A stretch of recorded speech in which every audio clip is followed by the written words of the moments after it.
la NASA vient de partager la nouvelle la plus incroyable.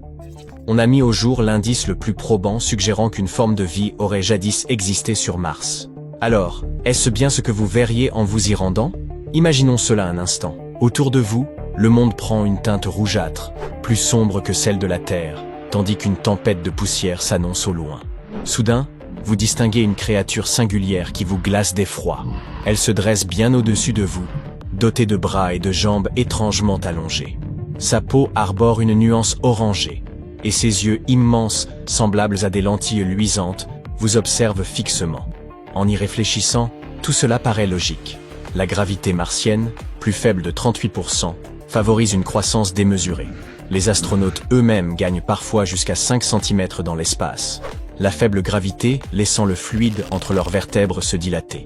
Quant à cette teinte si particulière, elle constituerait une protection contre les radiations solaires. Mars ne possédant aucun champ magnétique global, rien n'y atténue l'exposition. Les habitants auraient donc dû substituer la mélanine par des caroténoïdes, ces pigments qui confèrent aux oranges, carottes et tomates leur couleur vive. Pour ce qu'il est de ces grands yeux éclatants, ceci leur permettrait de saisir plus aisément la lumière affaiblie de notre soleil, désormais lointain. Toutefois, si tel récit était celui que vous espériez, je crains de vous décevoir. Les formes de vie réellement découvertes sur Mars sont tout autres, mais pour les chercheurs, elles n'en demeurent pas moins captivantes. L'an dernier, le rover Perseverance, sans doute le robot tout-terrain le plus coûteux jamais conçu, a mis au jour un ancien lit fluvial asséché, parsemé d'étranges cercles rougeâtres que les chercheurs ont baptisés « taches de léopard ». D'après un spécialiste de la NASA, ces marques pourraient constituer les résidus de formes de vie extrêmement anciennes, apparues il y a plusieurs milliards d'années. Les experts pensent même discerner aujourd'hui ce à quoi ces minuscules êtres martiens auraient pu ressembler. Toutefois, il ne s'agit nullement de créatures pourvues d'yeux ou de tentacules. Mars demeure un monde inhospitalier, brûlé le jour puis plongé la nuit à 142 degrés Celsius, soumise à une gravité faible et à des radiations sévères. Toute existence y aurait donc été microscopique, comparable à des bactéries. Et si, hypothèse considérable, un organisme plus complexe y avait un jour évolué, il lui aurait fallu des capacités extraordinaires pour persister dans un tel environnement. En parcourant une région nommée Bright Angel, Perseverance a donc repéré ces fameuses taches de léopard. Les chercheurs les désignent comme des fronts de réaction, des zones où d'anciens processus chimiques se sont déroulés. Le rover y a identifié 2 minéraux, la vivianite et la grégite. Sur Terre, la vivianite apparaît lorsque des matières organiques se décomposent, et la grégite est produite par des microbes, ces organismes infimes mais bien vivants. L'un des scientifiques de l'équipe a expliqué que ces minéraux présentent exactement l'aspect observé, chez nous, lorsque des microbes sont impliqués. À ses yeux, il pourrait s'agir de la preuve la plus solide d'une ancienne vie martienne. Certes, il restait possible que ces motifs aient été engendrés par des phénomènes purement géologiques, sans aucune intervention du vivant. Toutefois, après une année entière d'analyse, et sans doute de très nombreuses tasses de café, l'équipe estime disposer d'indices suffisamment cohérents pour considérer qu'il pourrait bien s'agir d'une authentique biosignature. À quoi pourrait bien ressembler cette vie martienne? Aujourd'hui, le cratère G0, vaste bassin d'impact situé juste au nord de l'équateur martien, n'est guère plus qu'une étendue poussiéreuse. Pourtant, il y a des milliards d'années, ce lieu regorgeait d'eau, formant une sorte d'étang primordial. Les chercheurs estiment qu'il renfermait alors des zones froides et irriguées favorables à la vie microbienne. Ceux-ci se seraient nourris de matières telles que le carbone, le soufre et le phosphore contenus dans les roches. Et les minéraux qu'ils ont générés pourraient être ceux que nous observons aujourd'hui sous la forme de ces fameuses taches de léopard. Bien que les conditions en surface y ont été extrêmes, froid mordant et bombardement constant de radiation, des microbes auraient pu y persister, survivant de justesse au fil des jours. Les spécialistes soulignent qu'il existait alors de l'eau liquide, ce qui implique que la planète rouge était techniquement habitable. Certes, les traces dont nous disposons demeurent infimes, insuffisantes pour déterminer l'apparence ou le comportement précis de ces martiens. Toutefois, il reste possible d'émettre des hypothèses raisonnées en observant la Terre. On pourrait rapprocher ces éventuels microbes martiens de nos bactéries extrémophiles, ces êtres tenaces qui subsistent dans des lacs saturés de sel, les profondeurs souterraines ou au sein de déserts si âpres que même les cactus n'y survivent pas. Une autre question se pose, un organisme plus gros ou plus élaboré que de simples microbes aurait-il jamais pu évoluer sur Mars? c'est très improbable. Si les taches de léopard constituent réellement des indices de vie, les chercheurs estiment que ces microbes n'étaient pas cantonnés à un lieu unique, mais disséminés partout. Persévérance analyse d'ailleurs des roches anciennes au-delà du cratère G0, afin de déterminer si la planète abritait une population plus étendue. Cependant, un fait demeure. Mars est devenu hostile à une vitesse fulgurante. La vie a pu émerger à peu près au même moment que sur Terre. Mais après environ 1 milliard d'années, la planète rouge a commencé à perdre son atmosphère sous l'effet des vents solaires. Elle s'est alors transformée en étendue glaciale et aride. Le froid extrême, les radiations solaires et la raréfaction de l'eau auraient rendu la survie de toute forme dépassant la taille microbienne presque impossible. Sur Terre, la vie complexe, notamment animale, n'est apparue qu'après 3 milliards d'années supplémentaires, dans des conditions infiniment plus clémentes. Si une forme plus évoluée avait un jour émergé sur Mars, elle se serait apparentée à un microbe aux aptitudes quasi surnaturelles, pourvu d'une enveloppe robuste ou d'un talent pour se terrer sous la surface afin d'échapper aux UV et de supporter des froids extrêmes. Il aurait subsisté grâce au moindre filet d'eau disponible, à la manière des lézards des déserts terrestres ou de ces organismes filtreurs vivant près des évents hydrothermaux. Certes, il nous faudra peut-être patienter encore avant de croiser un véritable habitant martien. Toutefois, rien ne saurait restreindre notre imagination. Pourquoi ne pas envisager l'aspect qu'auraient les résidents d'autres planètes du système solaire, s'ils existaient et présentaient une complexité dépassant celle des microbes? Sur Jupiter, par exemple, une créature pourrait évoquer un robuste organisme abyssal, doté d'une carapace renforcée, d'yeux protubérants, de griffes palmées et de branchies. Un tel ensemble l'aiderait à endurer l'immense pression, les radiations féroces et les couches liquides qui composent la planète. Là-bas, tout n'est d'abord que nuages. Puis en profondeur, les gaz se mutent en un océan d'hydrogène métallique. Rien d'étonnant donc, à ce que les autochtones aient besoin de la meilleure protection possible. Passons à Saturne, royaume de nuages, d'anneaux étincelants, et d'encore plus de nuages. Si légère qu'elle pourrait flotter dans une vaste baignoire cosmique, cette planète pourrait abriter une sorte de colossale méduse spatiale. Elle dériverait dans une brume dense, avec un corps évoquant une large coupole et de longs tentacules en guise de membres. La pression y étant titanesque, toute ossature se verrait aussitôt broyée. Se laisser porter et onduler demeurerait ici la stratégie de survie la plus avisée. À présent, dirigeons-nous vers les géantes de glace, Uranus et Neptune. Ces mondes ressemblent à d'immenses granités cosmiques mêlant ammoniac, méthane et eau. Point de terre ferme, seulement des océans glacés sous d'épaisses atmosphères. Dans un tel milieu, vous pourriez croiser un amphibien ramassé et puissamment bâti, doté de membres trapus, de doigts palmés et d'une peau écailleuse. En effet, la gravité y excède celle de la Terre, et le froid y règne sans partage. Toute créature native de ces contrées aurait besoin de membres robustes pour supporter la pression écrasante, traverser ces mers gelées et maintenir sa chaleur interne. Pour revenir à notre voisinage, commençons par Mercure. Le Soleil y domine le ciel, paraissant 3 fois plus vaste que sur Terre. Les températures oscillant entre un froid fulgurant et une chaleur comparable à celle d'un four. Si une créature survivait en un tel lieu, elle devrait arborer une peau semblable au titane, parfaitement lisse. Tandis que des yeux rappelant des vers fumés la préserveraient de l'éclat solaire aveuglant. Le problème réside dans l'atmosphère quasi inexistante de Mercure et l'intensité de sa lumière. Toute forme de vie y nécessiterait un corps capable d'endurer chaleur et radiation sans fondre ni se consumer. Notre ultime escale est Vénus. La pression y évoque l'immersion à 1 km de profondeur, les éruptions volcaniques y sont incessantes et l'air lui-même pourrait faire fondre le plomb. Torride, en effet. Dans un tel enfer, toute forme de vie serait réduite à une particule microscopique, dénuée de bras, de jambes ou de tout visage. Vénus est d'une hostilité extrême, pression colossale, chaleur brûlante et gaz toxiques. Seules de modestes formes microbiennes pourraient probablement y subsister. Au vu de tout cela, je choisirais plutôt Hawaï si j'étais vous. Hé. Imaginez un tigre. Les tigres sont connus pour ces belles rayures qu'ils conservent toujours.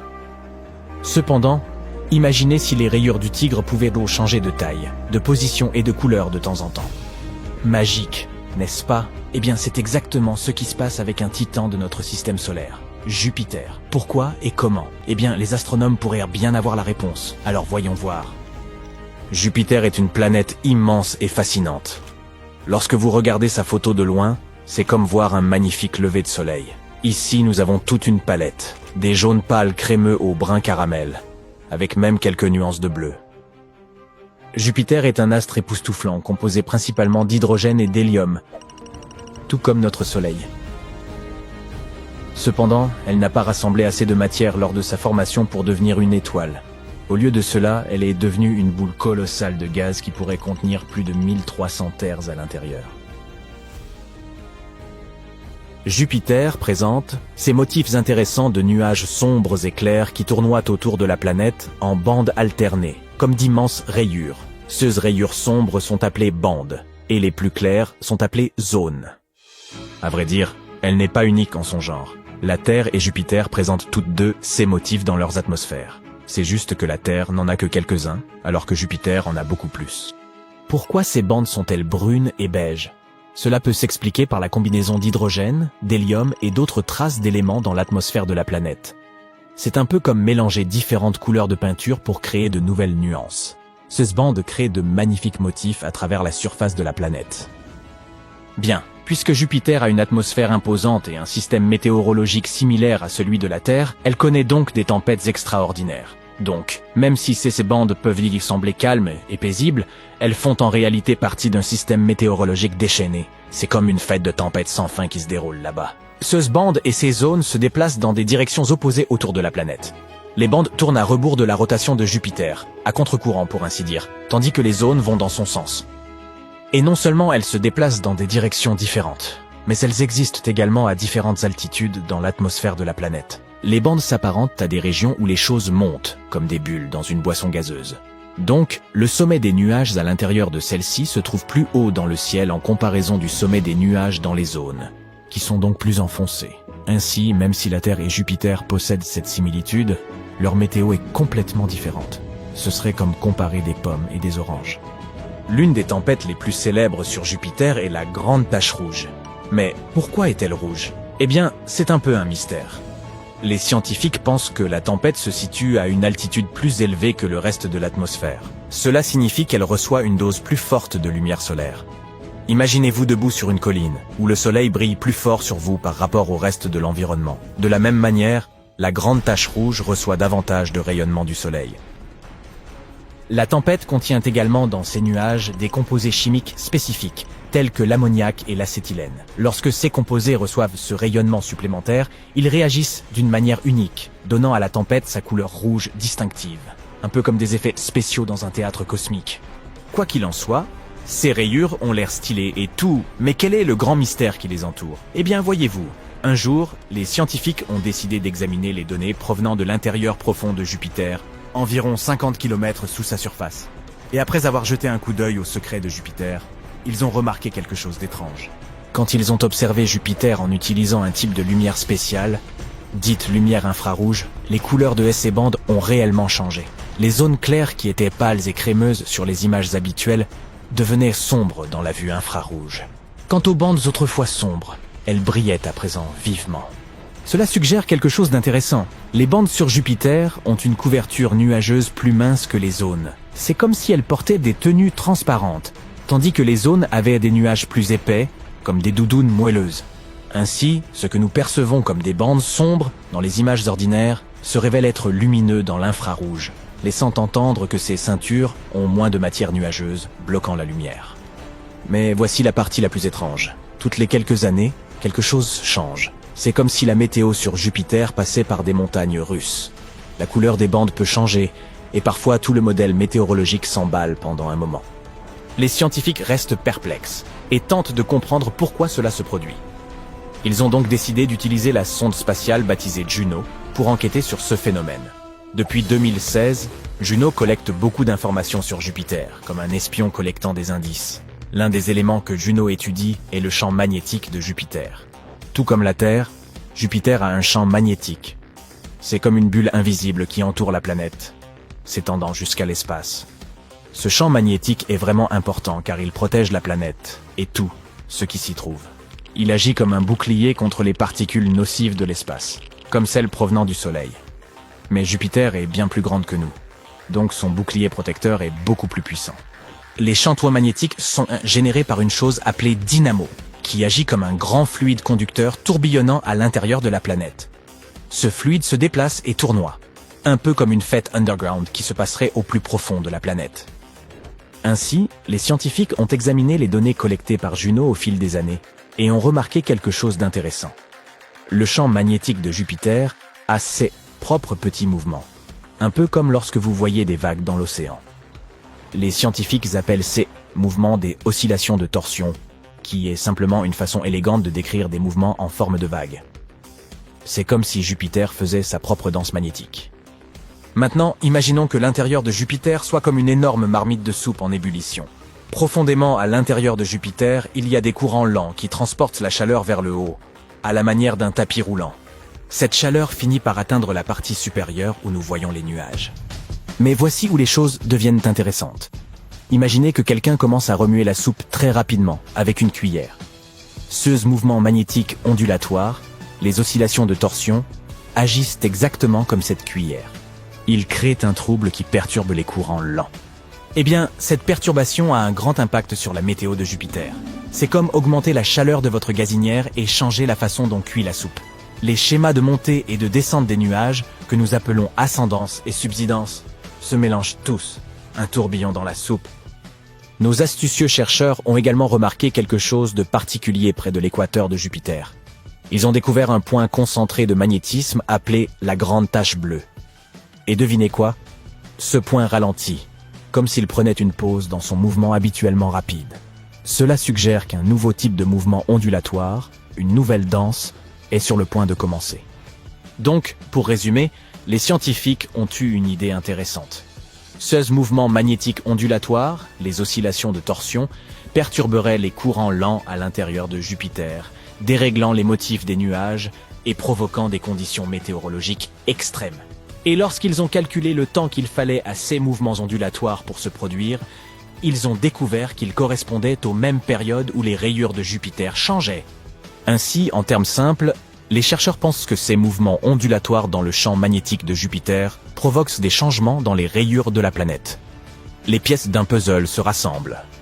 Les astronomes essaient toujours de comprendre pleinement pourquoi cela se produit, mais c'est un pas en avant excitant dans la compréhension des mystères de notre vaste univers. Mais il reste encore quelques mystères à résoudre. Pour trouver plus de réponses, les scientifiques doivent continuer à observer attentivement Jupiter à l'avenir. En observant comment les nuages changent, ils peuvent vérifier si leur théorie est correcte ou si elle doit être ajustée. De ces tempêtes massives à ces bandes colorées, Jupiter ne cesse de nous surprendre avec ses merveilles cosmiques. Elle ne scintille peut-être pas comme une étoile, mais elle brille intensément en tant que géante gazeuse, nous captivant par sa taille et sa beauté. Alors restez toujours curieux et gardez la tête dans les étoiles.